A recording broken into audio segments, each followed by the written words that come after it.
જીવનની મુશ્કેલીની પળોમાં ધર્મગ્રંથ કરતા કવિતાનું પુસ્તક વધારે રાહત આપે છે. આ નિર્વિવાદ વાત છે.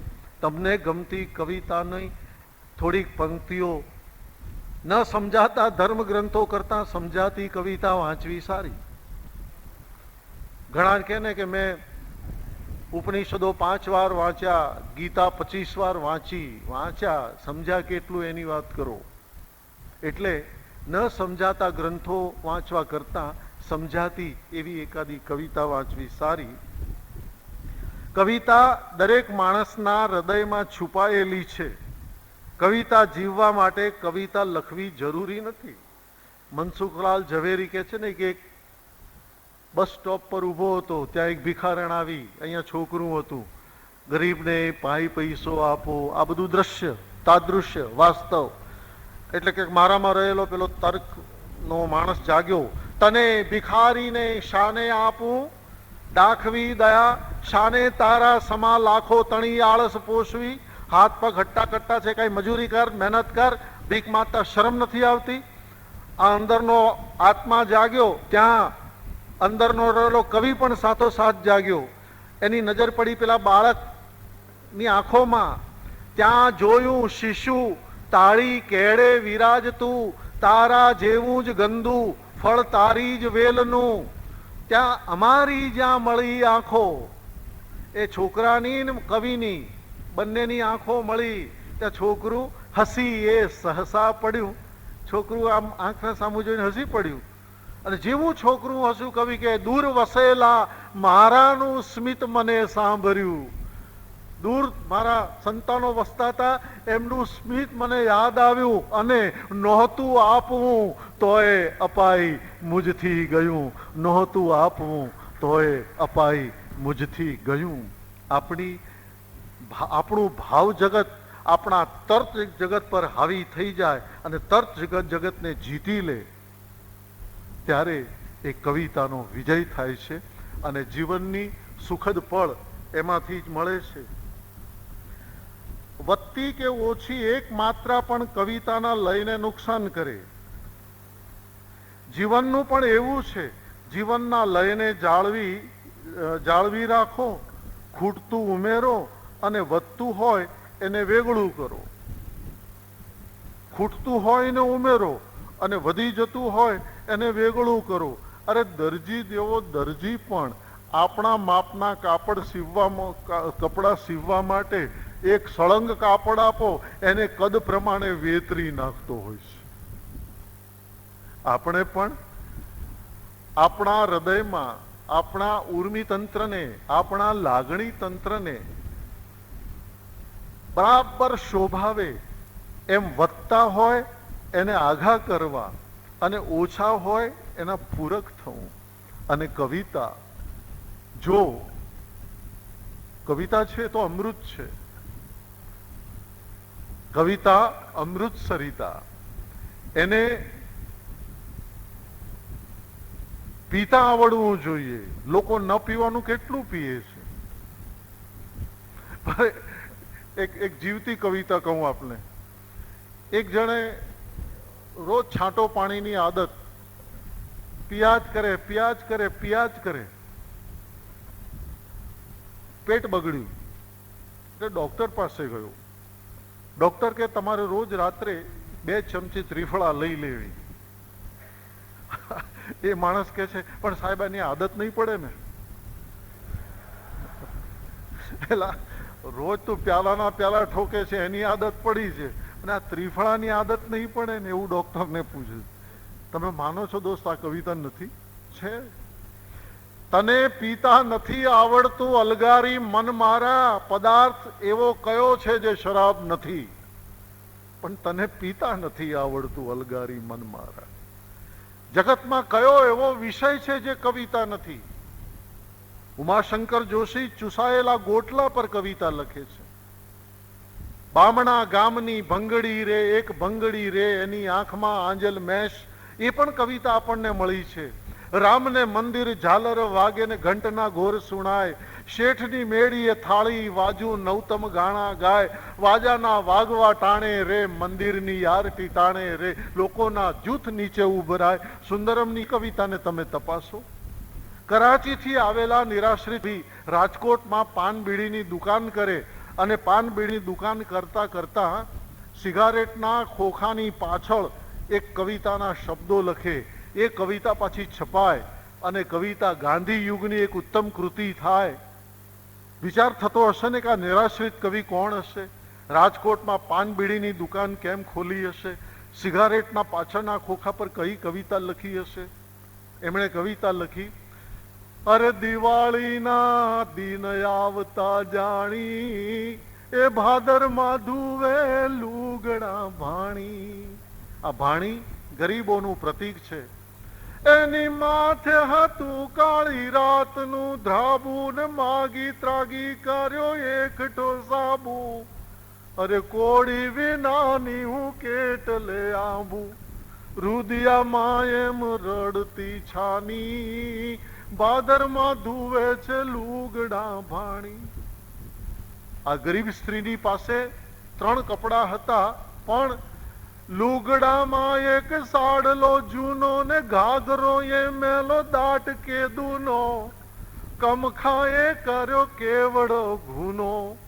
અરે તીને ત્રોફાયેલ ચીથરાને કેમ ઝીંકવા તાણી, ભાદરમાં ધુવે છે લુગડા ભાણી.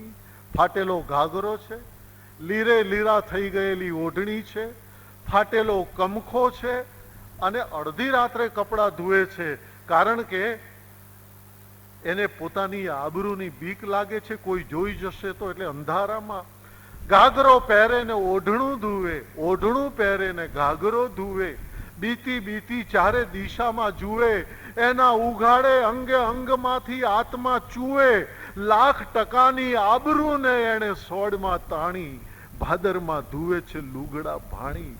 ત્યાં અરે ઉભા ઉભા કરે ઝાડવા વાતું, ચીભડા વેચીને પેટડા ભરતી, ક્યાંથી મળે એને ચીંથરું ચોથું.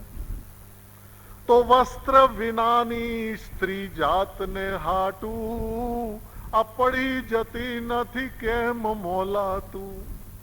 શિયાળવાની વછૂટતી વાણી, ભાદરમાં ધુવે છે લુગડા ભાણી. અંગે અંગે આવ્યું ટાઢનું તેડું ને કેમ થાવું એને ઝૂંપડી ભેળું, વાયુની પાંખ ઉડાડતી વેળું, ઠેસ ઠેબા ગળથોલિયા ખાતી, કુબે પહોંચતા તો પટકાણી રાંકની રાણી, ભાદરમાં ધુવે છે લુગડા ભાણી. એ જ વાત ઉમાશંકરે પણ લખી કે રચો રચો અંબર ચુંબી મંદિરો, ઊંચા ચણો મહેલ ઊંચા મિનારા, મઢો સ્ફટિકે લટકાવો ઝુમ્મરો. હે વૈભવશાળીઓ, શક્ય એટલા તમારા મહાલયોને ઊંચા કરો, પણ ભૂખ્યા જનોનો જઠરાગ્નિ જાગશે તો આ ખંડેરની ભસ્મકણી ન લાદશે, ખંડેરની ભસ્મકણી ન લાદશે. તો બીજી બાજુ એ જ કરાચીથી આવેલા એક બીજા નિરાશ્રિત કવિ જે મુંબઈમાં વસેલા, એક દિન આંસુ ભીના રે હરિના લોચનિયા મેદી. કરસનદાસ માણેક, ભાણીના કવિ ઇન્દુલાલ ગાંધી. કરસનદાસ માણેક લખે છે કે ડુંગર ટોચે દેવ વિરાજે, ખીણમાં ખદબદ માનવ કીટ, પરસેવે લદબદ ભગતો અને પ્રભુ મસ્તક જગમગત કિરીટ. જય જગન્નાથ જય જગન્નાથ. પછીની 2 પંક્તિઓ બહુ જ મજાની છે. આપણે કેટલા બધા આશાવાદી છીએ, પણ આશાવાદમાં રહેલો ક્રૂર કટાક્ષ કીડીને કણ, આપણે કે કીડીને કણ મરી રહે છે, કીડીને કણ હાથીને હારો, હારો એટલે 6 મણ, કીડીને કણ હાથીને હારો, સૌને સૌનું જાય મળી, જગન્નાથ સૌને દેનારો, અડધી વાણી તો આજ ફળી. કઈ? કીડીને કણ નહીં, હાથીને 6 મણ મળી રહ્યું, કીડીને કણ મળતો નથી. છે ગરીબોના કુબામાં તેલનું ટીપું દોયલું, અને શ્રીમંતોની કબર પર ઘીના દીવા જલે છે. શ્રીમંતોની કબર પર ઘીના દીવા જલે છે. પછી માણસ હૃદયના નિયમિત ધબકારમાં પણ કવિતાનો લય હોય છે. બાળકના સમયે જે મેં શરૂઆતમાં કીધું એમ ઉવા ઉવાના લય તાલથી તે મૃત્યુ સમયના મરસિયા ગવાય ત્યાં સુધી જીવન એક કવિતા છે. જો લય તાલમાં જીવતા આવડે તો. આગળ હાલરડાની 4 પંક્તિઓ મેં તમને કહી. એ હાલરડાનો લય, સપ્રમાણ લય, બાળકમાં સંસ્કાર સિંચન પણ કરે અને બાળકને નિંદ્રા પણ આપે. શિવાજીના સમયમાં ઔરંગઝેબનું જુલ્મી શાસન એવું ઇતિહાસ કહે છે, હું નથી માનતો, અને લોકોને નિંદ્રા પોસાય એમ નહોતી. એટલે જીજા માતાના કંઠમાં શિવાજી જન્મ્યો શિવનેરીના કિલ્લામાં અને હાલરડું લખાયું બગસરા સૌરાષ્ટ્રમાં. મેઘાણીજીએ લખ્યું. જીજા માતાના કંઠમાં શબ્દો મૂક્યા, એજી આભમાયું ગેલ ચાંદલો ને જીજીબાઈ ને આવ્યા બાળ રે, જીજીબાઈ ને આવ્યા બાળ, બાલુડા ને માતહી ચોળે, એ ધણણ ડુંગરા બોલે. મારી કોલેજમાં આ પંક્તિ કીધી એટલે એક છોકરાએ ઊભા થઈને કીધું, સર આને હાલરડું કહેવાય? મેં કહ્યું યસ, મેઘાણીજીએ શિવાજીનું હાલરડું એમ લખેલું છે. મને કહે નહીં, આમાં તો ધણાણાણા, તો છોકરા સૂતા હોય તો એ જાગી જાય, અને હાલરડું કેમ કહેવાય? ત્યારે ઇતિહાસના સંદર્ભો આપીને મેં એને સમજાવેલું કે આ સમય એવો હતો કે એમાં નિંદ્રા પોસાય એવી નહોતી. બાળા રાજાને ગળથુથીમાં શૌર્યના સંસ્કારો પીવડાવવા હતા, માટે આવા શબ્દોના, આવા અક્ષરોનું આયોજન કરવામાં આવ્યું. એટલે આમાં જુઓ, પરિસ્થિતિ સમય પ્રમાણે કાવ્યની રચના થઈ. પતિ પરદેશ ગયો છે, ઘરે દીકરો આવ્યો છે, દીકરાને સુવાડવો છે, પતિને યાદ કરવો છે, અને પાછો એવા સ્વર આવવા જોઈએ કે બાળકને નિંદ્રા પણ આવે, તો શું કરવું? Blow blow wind of the western C નામની એક કવિતા અમે ભણેલા, એનું અનુસર્જન વાંચ્યું તો પેલી બાઈ જે પંક્તિઓ કહે છે એમાં પરદેશના પતિને યાદ પણ કરે છે. જેમ કાલિદાસે મેઘને દૂત બનાવ્યો હતો એમ અહીંયા પવનને દૂત બનાવે છે, એનું પર્સોનિફિકેશન કરે છે. એવી રાત મેં દેશ દેશ ભટકો, શોધી એને દેજો મીઠો ઠપકો, કે લખ્યો નથી કાગળનો કટકો, એવા હુલિયા તમે ધીરા રે ધીરાવાજો, અરે ધીરા રે વાજો ને મેહુલા મદરા ગાજો, એવા હુલિયા તમે ધીરા રે ધીરાવાજો. આ હાલરડાની દુનિયા. અને મૃત્યુ મકતા એટલે મરસ્યો. મરસ્યાની અંદર આવા ઉતાવળા તાલ ચાલે નહીં, એટલે ત્યાં આખા વાતાવરણને શોક સંતપ્ત કરી નાખે એવા ભાવ, એવો તાલ ત્યાં જોઈએ, એવો લય ત્યાં જોઈએ. વાલા ગયા વિદેશ મારે વણ ઝારા, વાલમલો અરે અમને મેલી એકલા રે, એ નાનકડા નાયકલો. આ આખો એની લયકારી જુઓ. તો મિત્રો, જીવનના આરંભ અને અંત લગી કાવ્ય નામનું એક તત્વ, કાવ્ય નામની એક સંજીવની આપણા સૌ સાથે જોડાયેલી છે. હું સૌને વિનંતી કરું છું, આપને, આપ અને આપના સંતાનો ભલે અંગ્રેજી માધ્યમમાં ભણતા હોય, એમને ગુજરાતી માધ્યમની જે પહેલા ધોરણથી આવતી કવિતા મારે ઘેર ઉંદરડી આવે છે, એને કાચું કોળું ભાવે છે, પગ નાના પંડે છોટી છે પણ પૂંછડી લાંબી મોટી છે, ત્યાંથી શરૂ કરી અને છેક સુધી એની યાત્રા પેલું સ્પૂન ફીડિંગ કરતા હો તમે એ રીતે કરાવો. તમે આસ્વાદો એને આસ્વાદ કરાવો, તમે ચાખો એને ચખાડો, તમે માણો એને માણવા માટે મજબૂર કરો. અને એ રીતે આપણી ભાષા ગરવી ગુર્જર ગીરા, જે ભાષા નરસિંહ નાગર કવિ શોધી ગયો સુલ્લભે, પ્રેમાનંદ ભટ્ટે વખાણી વળતી ભાખી ભટ્ટે વલ્લભે, દેવી દાસ મીઠો અખો પ્રીતમને સંખ્યા સીમા ના મળે, કૃષ્ણને રણછોડ કાન રઘુએ શોભાવી છે શામળે. એ આપણી ગરવી ગુર્જર ગીરા જેની કુમુદ સુંદરીના જીવનમાં પ્રેમની એક કવિતા છે, પણ એ પ્રેમ કયો વિરહનો પ્રેમ છે.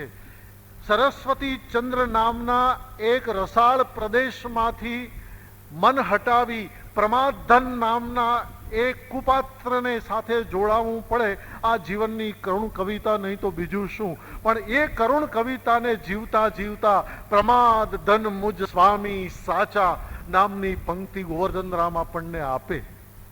આજે એ ગોવર્ધન રામની આ ભૂમિના આપણે સૌ, આપણે ભલે હું ઉત્તર ગુજરાતનો હોઉં પણ સરસ્વતી ચંદ્રની ભૂમિનું સંતાન કહેવાઉં હું તો આપણે સૌ એના સંતાનો શું એટલું ન કરી શકીએ? ગુજરાતી ભાષા ક્યાંયથી લોપ થયો નથી, થવાની નથી, એ અજરામર છે. જરૂર છે એના પર વળેલી થોડી ધૂળ છે, એને ફૂંકનારની એવી જબરદસ્ત ફૂંક આવે કે એના ઉપરની ધૂળ આમ કરીને હાલી જાય. લાઇબ્રેરીના ઉપયોગ ક્યાં થતા રહે છે? આ 100 વર્ષ પૂરા કરે છે આ લાઇબ્રેરી. એ લાઇબ્રેરી અનેક ઠેકાણે, અમે મુંબઈમાં એ પણ જોયું, એક શેઠિયા છે એની પાસે દાન લેવા જઈએ એટલે એ કહે કે આટલા રૂપિયાના આટલી લાઇબ્રેરીઓમાં આટલા પુસ્તકો મોકલી આપીશ, જાઓ એમ કહી દે છે. એ મોકલાવે છે પુસ્તકો. મોકલાવ્યા પછી એ પુસ્તકો વંચાય, એની ચીવટ. તમે મને એમ કહેશો કે અમે બધે ક્યાં કહેવા જઈએ, અમે તો ખાલી નડિયાદ પૂરતું સંભાળીએ. શાંતિ નિકેતનમાં કોન્વોકેશનમાં ઇન્દિરા ગાંધીજી ગયેલા, એમના હાથે સર્ટિફિકેટ બધાને આપવાના, ડિગ્રી. એ વખતે બાઈએ બહુ સરસ વાત કીધી હતી ત્યાં. ઇન્દિરાજીએ કહ્યું કે હું તમને એવી સુફિયાણી સલાહ નહીં આપું કે રાતોરાત દેશમાં શાંતિ લાવી દો. આખો દેશ અશાંત હોય ત્યાં તમે મુઠ્ઠીભર લોકો કેવી રીતે શાંતિ લાવવાના?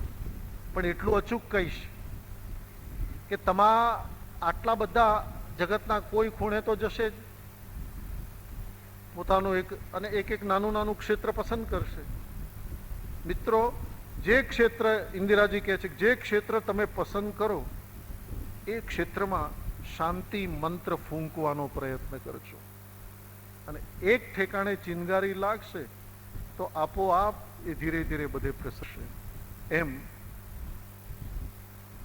કવિતાને સ્વાદજો, કવિતા જીવજો. ન લખો એનો વાંધો નહીં, કવિતાને પામવાનો પ્રયત્ન કરજો. અને હું તમને ખાતરી આપું છું કે એકવાર કાવ્યાનંદને જો તમે પામી ગયા તો ઈશ્વરને તમારે છેટું નહીં રહે, સાવ એની લગોલગ તમે પહોંચી ગયા હશો. હું આ પદાધિકારીઓનો અંતઃકરણપૂર્વક આભાર માનું છું મને બીજી વાર બોલાવવા બદલ. અને ભાઈ અસિત મહેતા અને સર્વનો હું ખૂબ ખૂબ ઋણી છું. મને વ્યક્ત થવાનો મોકો આપ્યો છે. વિદ્વાન નથી, પણ મેં જે કહ્યું ને એ પ્રમાણે અત્ર તત્ર વાંચેલું છે. એ હૈયાની જોડીમાં ભેગું કર્યું હતું, એ તમારી સામે મેં ઠાલવી દીધું.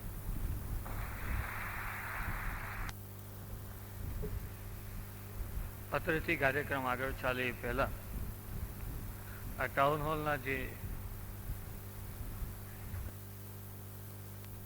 હોલના જે રખેવાળ છે એવા મુરબ્બી ચતુરભાઈનો, પાણી છાંટનારનો અને પાણી પાનારનો, સિક્યોરિટી ગાર્ડ્સનો, પૂર્ણિમા ડેકોરેટર્સવાળા મુરબ્બી રાજુભાઈ અને ભદ્રેશભાઈનો, નડિયાદ નગરપાલિકાનો, રોજ પ્રાર્થના કરનાર શ્રી જીતેન્દ્રભાઈ જોશીનો, પુસ્તકાલયના કર્મચારીઓનો અને આપ સૌનો આ તબક્કે હું હાર્દિક આભાર માનું છું.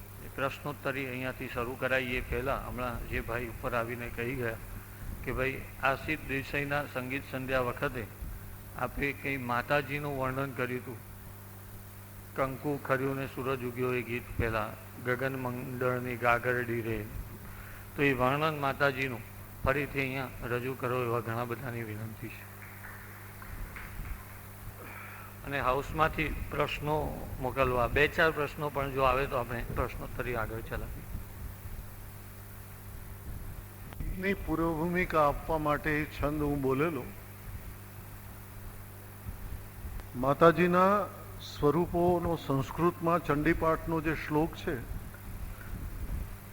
માયા કુંડલિની ક્રિયા મધુમતી કાલી કલા માલી માતંગી વિજયા જયા ભગવતી દેવી શિવા શાંભવી શક્તિ શંકર વલ્લભા ત્રિનયના વાગ્વાદિની ભૈરવી રીમકારી ત્રિપુરા પરા પરમયી માતા કુમારીત્યસી. પણ પૃથ્વીરાજ ચૌહાણના દરબારનો દેવીનો વરદાયી કવિવર ચંદ માતાજીનો મહિમા ગાન કરતા લખે છે, એના સ્વરૂપનું વર્ણન કરતા, ચિંતા વિઘન વિનાશિની કમલા સની શકત 20 હથી હંસ વાહની માતા દેહુ સુમત કવિ ચંદન રન ખેત में जब ही लरन को जाए तब आराधे शक्ति को मंडे तत्व उपाय नमो वादि अन्नाद तू ही भवानी तू ही जोग माया तू ही बाकबानी तू ही धरनी आकाश विभू पसारे तू ही मोह माया विषय शूल धारे तू ही राग वेदम शटम भाष चिन्नी तू ही ज्ञान विज्ञान में सर्वभीनी तू ही काम कल्ला विषय प्रेम भीनी तू ही दैवता दैवता जीत दीनी अजोनी नजोनी उसासी न सासी न बैठी न ऊभी न पौढ़ी प्रकाशी न जागे न सोवे न हाले न डोले गुपत्ती न छत्ती करंती किलोले बुजालम विशालम उजालम दीवानी करालम कृपालम त्रिकालम दीवानी उदानम अपानम अछेही न छेही न माता न ताता न भ्राता स्नेही विदेहा न देहा न रूपा न रेखी न माया न काया न छाया विशेषी उदासी न यासी निवासी न मंडी कमंखा न संखा असंखा कहानी हरिंकार शब्दम निरंकार बानी अहंकार देवी सुहंकार भासम श्रीयंकार अहंकार त्रिंकार वासम कुमारी करुणा कमंखा कराली जया विजया भद्रकाली किकाली शिवा शंकरी विश्व विमोहनीयम महाकाल लक्ष्मी दुर्गा जोगनीयम महाकार्य अंबार जालंध्र मक्खी तू ही गंगा गोदावरी गोमतीयम तू ही नर्मदा जन्मना सरस्वतीयम शिखर पे फुहारो असो रूप तारो अजोनी सुपावो कटे फंद मोरो पढ़े चंद छंद अभय दान पावू निशावास रम्मात दुर्गे सुधावू सुनी साधकी टेर धावो भवानी गज डूबते ही ब्रजन राज जानी बजे खेचरी भूचरी भूत प्रेतम बजे डाकनी शाकनी छोड़ खेतम हिये में बिराजी करो आप बानी नमस्ते नमस्ते नमस्ते भवानी. પહેલો જ પ્રશ્ન છે સુરેનભાઈ કે મોટે ભાગે સામાન્ય માણસોમાં એવી માન્યતા છે કે કવિતા એટલે કલ્પના, અને કલ્પના કવિતામાં હોય જ્યારે જીવન તો વાસ્તવિક છે. તો આ કાલ્પનિક કવિતામાં જીવન કેવી રીતે શક્ય બને છે? બોલો. એક કલાક મેં આપની સાથે વાતો કરી, એમાં જે જીવનની કવિતા કીધી એ વાસ્તવિકતા સાથે સંબંધિત છે, અને કવિતાનું જીવન કયું એ કલ્પના. વાસ્તવિકતાને કલ્પનાને રંગે રંગો અથવા તો કલ્પનાને વાસ્તવિકતામાં ઢાળો, એમાં ચોક્કસ લય, શબ્દ, સ્વર અને તાલ, આ ચતુષ્તત્વોનો સમન્વય થાય એટલે કવિતા થાય. સંસ્કૃતમાં જીવનનો અર્થ છે પાણી. પાણી એટલે પ્રવાહી. ભાવોને પ્રવાહિતા બક્ષો. અને શક્ય છે કે આપણી કલ્પના બીજાને મન વાસ્તવિકતા એ હોય, બીજાની વાસ્તવિકતા આપણે મન કલ્પના પણ હોય. એટલે કવિતા, કલ્પના અને વાસ્તવિકતા બંને અંતિમોને સ્પર્શતી એક સનાતન રેખા છે. That's all. કવિતા કેવી રીતે જન્મે છે, કવિતા કેવી રીતે જન્મે છે અને કવિ બનવા માટે કઈ યુનિવર્સિટીમાં અભ્યાસ કરવો પડે? એ કે નહીં, જીવનની યુનિવર્સિટી એ સાચી યુનિવર્સિટી છે. અને કવિતા કેવી રીતે જન્મે છે, એક અંગ્રેજીમાં વાક્ય મેં કહ્યું હતું, poetry is a spontaneous overflow which comes from the bottom of the heart. કવિતા લાગણીનો એવો આકસ્મિક ફુવારો છે જે અંતઃસ્થલમાંથી સ્પોન્ટેનિયસ અચાનક ફૂટી નીકળે છે. અને વાલ્મીકીનો મેં તમને દાખલો આપેલો, જો સાંભળ્યો હોય તો આપે, કે તમસા નદીને કિનારે સ્નાન કરવા જતા હતા, વૃક્ષ ઉપર ક્રીડામગ્ન ક્રૌંચ અને ક્રૌંચી હતા. એમાં પારધીનું તીર આવ્યું, ક્રૌંચને વાગ્યું, પુરુષને. અહીંયા પણ એક ગૂઢ સંકેત છે. સ્ત્રી લાગણીશીલ, સ્ત્રી સહાનુભૂતિશીલ હોય છે, અને એમાં આત્મી અને પોતાની આંખો સામે મરતો જુએ ત્યારે કલ્પાંતની ચરમસીમા આવે. ત્યાંથી જે કવિતા નીકળી. એટલે સુમિત્રાનંદન પંતે લખ્યું કે વિયોગી, પહેલી જ કવિતા વિયોગમાંથી, આ વિયોગી હોગા પહેલા કવિ, આહ સે ઉપજા હોગા ગાન, ઉમળકર આંખો સે ચુપચાપ બહી હોગી કવિતા અંજાન. એટલે કવિતા આવી રીતે જન્મે. મેં તમને અહીંયા ગયો વખતે કીધું હતું કે માત્ર છંદ અને લયમાં મૂકવાથી કવિતા થઈ જતી નથી. મેં અત્યાર સુધી અહીંયા કહ્યું હતું, જો યાદ હોય તો, કે પહેલી વખત આવ્યો ત્યારે તું તારા ચપ્પલ શોધે છે, હું મારા ચપ્પલ શોધું છું, એ એના ચપ્પલ શોધે છે, સૌના ચપ્પલ શોધે છે. છંદમાં છે, કવિતા નથી. કવિતાને આત્માની કલા કહી છે, અને મોટે ભાગે કવિતા એ બુદ્ધિ સાથે પણ સંકળાયેલી છે. શેની સાથે? બુદ્ધિ સાથે. બુદ્ધિ સાથે. હા, તો કવિતામાં આત્મા જરૂરી છે કે બુદ્ધિ? આત્મા અને બુદ્ધિને જુદા શું કરવા પડાય છે મને ખબર નથી પડતી. આત્માનો અર્થ, એનો અર્થ એમ કે આત્માને બુદ્ધિ હોતી નથી ને બુદ્ધિને આત્મા નથી હોતો. હા, તમને એના દયારામનું એક પદની પંક્તિ કહું, જેમાં આ બે વસ્તુને, કે લોચન મનનો રે કે ઝઘડો લોચન મનનો. મન અને લોચન બે ઝઘડે છે. લોચન આંખો, મન સૂક્ષ્મ છે, આ સ્થૂળ છે, બંનેનો ઝઘડો થાય છે. વિષય છે કે પ્રીત પ્રથમ કોણે કીધી નંદકુંવરની સાથ? કૃષ્ણ સાથે પહેલી પ્રીત કોણ કરી? મન કહે લોચન તે કરી, લોચન કહે તારે હાથ. કે ઝઘડો લોચન મનનો. મન કહે છે તારે લીધે, આંખો કહે છે તારે લીધે, બંને જણનો ઝઘડો ચાલ્યો.